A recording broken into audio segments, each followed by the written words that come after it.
En el Colegio Nacional de la Capital, hoy lunes 6 de abril del año 2026, reinauguración del edificio del Colegio Nacional de la Capital.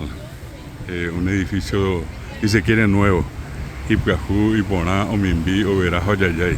Colegio Nacional de la Capital, próximo a cumplir 150 años de su fundación.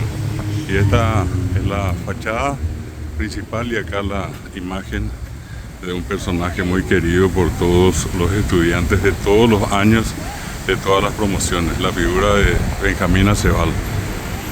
Esta es la fachada hoy, repito, hermosa, fachada pintada, reconstruida del Colegio Nacional. Acá el parque, plantas, flores, de todo un poco, y una bandera paraguaya que sigue flameando como siempre, que es el motivo de orgullo de cada uno de los que pasamos por esta institución y que salimos de alguna manera a servir a nuestra querida República del Paraguay.